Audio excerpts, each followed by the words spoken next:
Salut les amis, c'est Froggy, j'espère que vous allez bien. Alors on se retrouve aujourd'hui pour la suite du patch de Grants.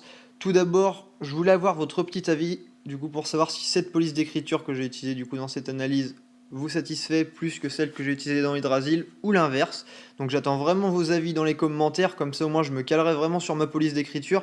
Mais pour ce qui est en tout cas des analyses, je vais rester sur ce format là, j'ai vu que ça avait vraiment plu. Vous avez vraiment été beaucoup à réagir, je suis vraiment super content, donc là c'est vraiment super cool. Donc voilà, un grand merci. Du coup, pour le write-up d'aujourd'hui, Gumi ne va pas sortir du coup 3 unités, on va dire, qui cassent la baraque. Ces 3 unités-là sont entre le moyen et le bien. Donc je vous conseille de garder vos gemmes, mais du coup, Gumi a quand même sorti un write-up spécial à une invocation, une gemme, deux invocations, deux gemmes, trois invocations, trois gemmes, etc. Avec du coup, pareil, une unité du write-up offerte au palier des 5 invocations, une autre unité au palier des 10, et pareil au niveau des 15. Donc voilà, je vous conseille quand même de garder vos gemmes parce que les unités ne cassent pas la baraque. Donc on va commencer par Kafka Basilic Sinistre. Alors son leader skill plus 80% d'attaque pour tous les alliés avec une chance d'affliction aléatoire entre 10 et 15%, tout en augmentant la jauge bébé lors des dégâts subis. Donc ça peut être un super leader skill pour ce qui est de l'arène. On n'a encore jamais vu ça. Donc vraiment pas mal. Dans son extra skill, elle va avoir une chance de récupération de PV, elle va aussi augmenter la jauge bébé lors des attaques subies, donc entre 2 et 3 CC, et elle va aussi augmenter les dégâts aux ennemis avec des afflictions à hauteur de 100%. Donc ça c'est aussi un petit effet nouveau. Donc sachant que dans son leader skill BB, SBB, on aura vraiment beaucoup de chances d'affliger une affliction sur l'ennemi en face, on va dire que son extra skill sera quasiment tout le temps actif. Donc c'est pas mal. Son attaque normale va faire 11 hits pour 33 CC max, donc ça fait à peu près 3 CC par hit au maximum. Et elle aura un coût de 42, donc c'est vraiment excellent pour ce qui est de la création de CC, il n'y a rien à dire. Dans son Brave Burst, ça va faire un combo de 15 attaques de ténèbres sur tous les ennemis à 300%, ajouter les effets lumière et ténèbres à l'attaque, et aussi avoir une chance d'infliger une affliction aléatoire entre 7 et 10% suivant l'affliction lors des attaques subies pendant 3 tours. Donc voilà, un Brave Burst classique. Dans son Super Brave Burst, ça va faire à peu près pareil avec un combo de 18 attaques de ténèbres sur tous les ennemis à 540%. Là aussi, elle ajoute lumière et ténèbres, sauf que là, on va avoir une chance d'affliger toutes les afflictions et ça va être mis sur votre attaque entre 7 et 10%. Donc voilà, rien de fabuleux. Et à la fin, on va aussi avoir une augmentation d'attaque en fonction des PV à hauteur de 10% pour 3 tours. Donc là aussi, ça va être un convertisseur, mais du coup, c'est pas un gros convertisseur. Donc cette partie-là ne sera pas très intéressante, surtout si vous avez un Heinrich ou compagnie ou Blink dans votre équipe. Du coup, ça peut pas se cumuler. Dans son Ultimate Brave Burst, elle va faire un combo de 22 attaques de ténèbres sur tous les ennemis à 1200% et elle va ajouter toutes les afflictions à l'attaque pendant 3 tours. Donc Ultimate Brave Burst totalement nul mais pourri de chez pourri. De toute façon il en faut bien. Ces statistiques par contre là, c'est vrai que quand j'ai fait les analyses j'ai vraiment eu l'impression qu'on avait passé un palier au niveau des stats. J'ai l'impression qu'il y en a plus qu'avant, je sais pas pourquoi, hein, j'ai pas vérifié mais c'est vrai que les stats me paraissaient quand même assez grosses. Donc PV 6693, c'est pas énorme pour une 7 étoiles. Mais bon, après, elle a un très gros cap imp pour ce qui est des HP. En attaque, 2683, c'est vraiment énorme. Une excellente défense à 2300. Pareil pour l'Arec, c'est largement suffisant. Du coup, en meilleur type, Anima, gardien pour essayer de rééquilibrer l'unité un petit peu. Seigneur parce qu'elle est pas non plus mauvaise comme ça. Breezer, après, on aura peut-être un petit peu trop d'attaque et c'est pas spécialement une unité offensive, on va dire. Et comme d'habitude, à la fin, Oracle. Mais après, l'unité, pour moi, n'est vraiment pas fabuleuse. On va pouvoir l'oublier, on s'en servira jamais. Alors, ensuite, Libera Radiance Émeraude. Son leader skill augmente l'attaque BB, SBB, UBB à hauteur de 100%, la vitesse de remplissage de la jauge BB à hauteur de 50% et le taux d'apparition des CC et de CV à hauteur de 12%. Donc, leader skill très complet qui ne sera pas utilisé par les joueurs, on va dire, qui sont bien équipés en unité, mais pour les nouveaux joueurs, ça peut être un leader skill sympa qu'on pourra utiliser partout. Son extra skill va nous apporter une chance de récupération de PV, donc on aura 20% de chance de récupérer entre 20 et 25% de ce qu'on est en train de perdre, et récupération de PV à chaque tour entre 400 et 600. Donc extra skill vraiment pas top, mais bon après c'est le petit extra skill de l'unité, hein, on n'y peut rien. Son attaque normale va faire 12 hits pour 36 CC max, donc là c'est vraiment excellent. Et comme l'unité précédente, on va avoir une moyenne de 3 CC par hit au maximum et un coup de 42, donc rien à dire là-dessus. Son Brave Burst va faire un combo de 15 attaques de terre sur tous les ennemis à 300%. Elle va ajouter terre et foudre à l'attaque pour 3 tours. Et elle va faire vraiment beaucoup de buffs en augmentant la def, la rec à hauteur de 120%, donc vraiment de bonnes stats.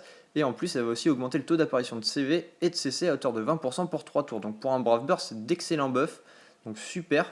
On va voir que dans son super Brave Burst, ça va faire aucun buff identique, à part l'ajout des éléments terre et foot bien sûr. Donc dans son super Brave Burst, ça fait 18 attaques de terre sur tous les ennemis à 540%. Du coup, elle ajoute terre et foudre à l'attaque pour 3 tours. Et là, elle va augmenter l'attaque en fonction de la rec à hauteur de 50% pour 3 tours. Et augmenter la jauge bébé lors des dégâts subis entre 4 et 7 CC pour 3 tours. Donc un nouveau convertisseur, vraiment pas mal. En plus, là c'est sur la rec, je trouve ça plus intéressant que le buff de l'unité précédente par rapport au HP, surtout que c'était que 10%. Là c'est 50%, c'est vraiment top. Même si la stat est basée sur une stat plus élevée pour ce qui est des HP, on en a souvent beaucoup plus que la rec. Mais voilà. Après le petit buff à la Limata pour récupérer les CC, c'est vraiment super. Donc voilà, unité couteau suisse, on pourra jongler entre le BB et le SBB super facilement, sans contrainte, donc le top. Après, dans son Ultimate Brave Burst, ça va faire un combo de 22 attaques de terre sur tous les ennemis à 1000%. Elle va augmenter l'attaque BB, SBB, UBB à hauteur de 500% pour 2 tours, et l'attaque en fonction de la rec à hauteur de 100% pour 3 tours. Donc là aussi, Ultimate Brave Burst, où il y a un petit peu de tout. Elle apporte 2 super buffs, donc voilà. Après, c'est pas non plus un Ultimate Brave Burst excellent, vu qu'on a vraiment beaucoup mieux. Mais voilà, c'est pour les nouveaux joueurs, là encore, ça peut être vraiment sympa. Ces statistiques sont vraiment très équilibrées, un tout petit peu plus d'attaque, c'est pour ça que du coup, en meilleur type, ça sera Anima, ensuite Seigneur parce qu'elle est vraiment très bien comme ça, Gardien parce qu'on va aussi essayer de récupérer un petit peu plus de survie, et vu qu'elle a aussi un petit peu plus d'attaque que de défense, du coup ça la rééquilibrera peut-être un petit peu plus pour ce qui est de la survie. Ensuite Briseur, parce que là elle aura peut-être pas assez de défense, et pour finir, Aura qui sera vraiment à chier, mais l'unité en elle-même peut être sympa. Du coup, pour finir, Roi Bâton Rugissant. Alors, son leader skill, plus 30% de PV d'attaque pour tous les alliés, augmente les dégâts étincelles à hauteur de 50%, et ces derniers augmentent la jauge bébé entre 1 et 2 CC. Donc, leader skill, on a mieux. Pour les nouveaux joueurs, là encore, hein, ça se laisse tenter. Son extra skill ajoute l'annulation de la défense sur son bébé et sur son SBB pour 2 tours. Donc ça c'est un nouveau petit effet, pourquoi pas. Et les dégâts étincelles en plus augmentent la jauge bébé de 1 CC. Donc pour moi ça reste un bon extra skill. Son attaque normale va faire 13 hits pour 39 CC max, donc là c'est énorme. Et comme pour tout le patch, on a une moyenne de 3 CC par hit au maximum et un coût de 42. Donc voilà, en création de cristaux, il n'y a pas mieux dans ce patch là en tout cas. Son Brave Burst va faire un combo de 15 attaques de foudre sur tous les ennemis à 300%, chance d'augmenter la vulnérabilité des ennemis à l'étincelle pour 2 tours.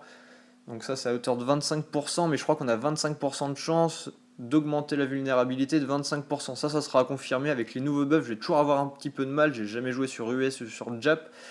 Donc voilà, les nouveaux buffs, le temps que ça se mette en place dans ma tête un petit peu et que je comprenne un petit peu le système, après peut-être que je pourrais plus vous éclairer, mais j'évite de trop me lancer sur le sujet parce que j'ai peur de raconter trop de bêtises.